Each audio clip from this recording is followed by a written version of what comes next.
এবারের পর্বে আমরা সিলেট বোর্ড 2020 সালে আসা একটি সৃজনশীল প্রশ্ন সমাধান করব। এখানে দুটো আধান দেওয়া আছে, একটা আধানের পরিমাণ হচ্ছে -20 কুলম আর একটাতে হচ্ছে +30 কুলম এবং তাদের মধ্যবর্তী দূরত্ব দেয়া আছে 4 মিটার এবং এই দুটো গোলকের ব্যাসার্ধ দেয়া আছে 3 সেন্টিমিটার ও 4 সেন্টিমিটার আর ইলেকট্রনের চার্জ বলা আছে। ওহমের সূত্রটি লিখো, ক নাম্বার প্রশ্নটি।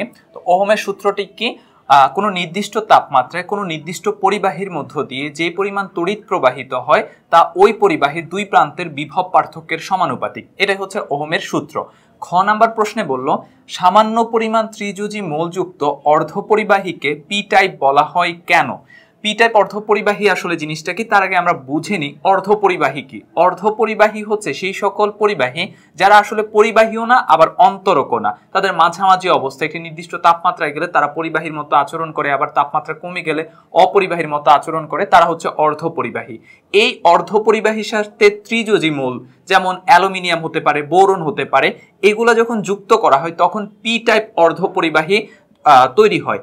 এর একটা উদাহরণ হতে পারে যেমন আমরা সিলিকনের সাথে যদি বোরন যুক্ত করি তখন যে একটি পি টাইপ অর্ধপরিবাহী তৈরি হয়। এখন এই পি টাইপ অর্ধপরিবাহী তৈরির জন্য আমরা যে সিলিকনকে বোরনের সাথে মিশ্রিত করলাম তখন বোরনের ইলেকট্রন কাঠামোতে একটা পরিবর্তন আসে, অর্থাৎ ফাঁকা স্থান তৈরি হয় যেগুলোকে আমরা ধনাত্মক হোল সৃষ্টি করি, হোল বলে থাকি। তো এই ধনাত্মক হোল সৃষ্টি হওয়ার ফলে ইলেকট্রনগুলা এই ধনাত্মক হোলের মধ্যে লাফিয়ে লাফিয়ে এক স্থান থেকে অন্য স্থানে যায়, অর্থাৎ তার পরিবাহকত্বের পরিমাণ বেড়ে যায়।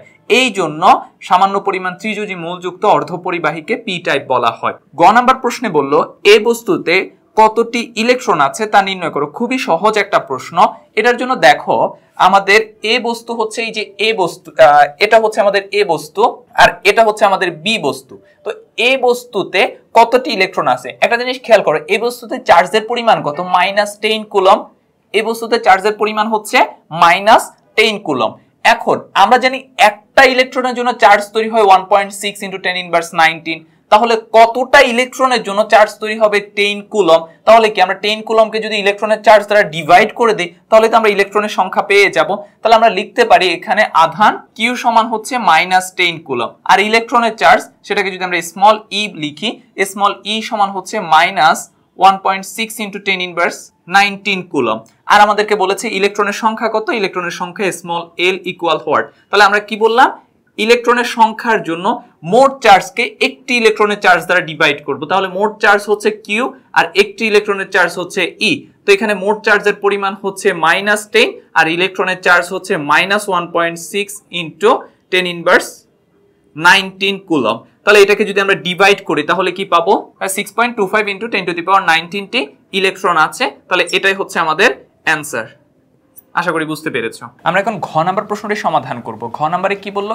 এ ও বি গোলকদ্বয় স্পর্শ করে যথাস্থানে রেখে দিলে এদের মধ্যকার বলের কি পরিবর্তন হবে? বিশ্লেষণপূর্বক মতামত দাও। তাহলে আমরা আগে স্পর্শ করানোর আগে যে বলটা ছিল সেটা বের করে নিই। এর জন্য আমাদের যে যে ডেটাগুলো দেয়া আছে সেগুলো লিখে নিই। এখানে প্রথম যে বস্তু তার আধান দেওয়া আছে -10 কুলম, সেটাকে আমরা Q1 ধরি।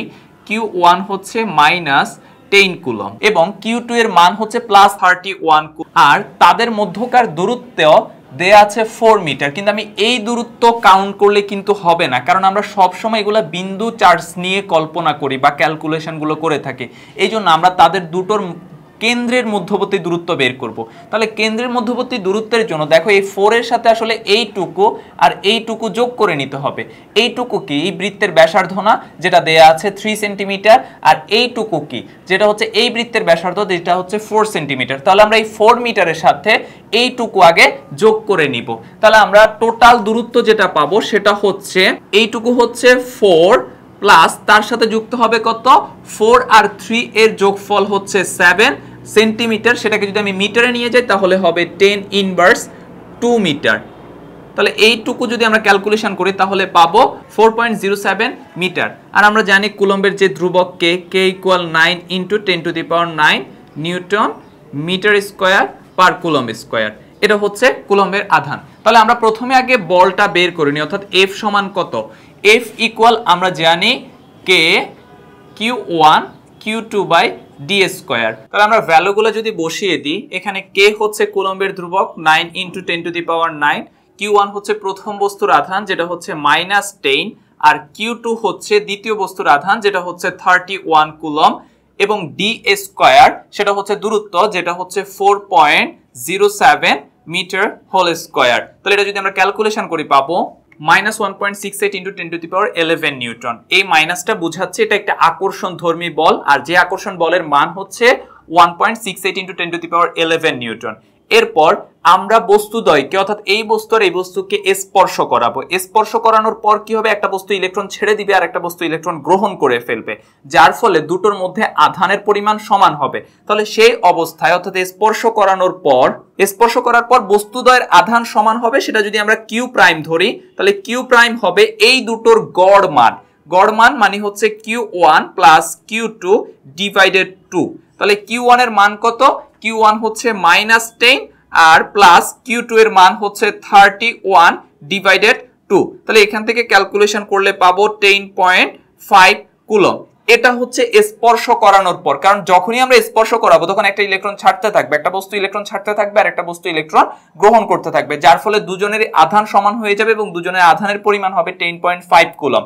এবার যদি আমরা আকর্ষণ বা বিকর্ষণ বল যেই বলই হোক সেই বলটা নির্ণয় করি, সেটাকে যদি আমরা এফ প্রাইম ধরি তাহলে এফ প্রাইম হবে K Q1 Q prime into Q prime, কারণ দুটোর আধান সমান, আর দূরত্ব ডি স্কয়ার, কারণ আমরা স্পর্শ করানোর পর আগের অবস্থানে এনে রেখে দিয়েছি। তাহলে যদি আমরা ভ্যালুগুলা বসিয়ে দিই তাহলে কে হচ্ছে 9 × 10⁻9, আর Q1 আর কিউ প্রাইমকে একসাথে লিখতে পারি কিউ প্রাইম হোল স্কয়ার, যেটা ভ্যালু হচ্ছে 10.5 হোল স্কয়ার, আর ডিভাইডেড ডি স্কয়ার, ডি মানে হচ্ছে 4.07 হোল স্কয়ার। তাহলে এটা যদি আমরা ক্যালকুলেশন করি তাহলে পাবো 5.99 × 1010 নিউটন।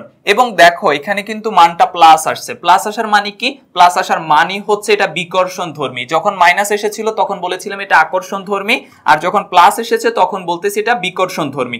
আর এই বলের মান অর্থাৎ এফ প্রাইমের মান কিন্তু আমার এফ এর চাইতে ছোট, অর্থাৎ এখান থেকে আমরা লিখতে পারি modulus F prime is less than modulus F.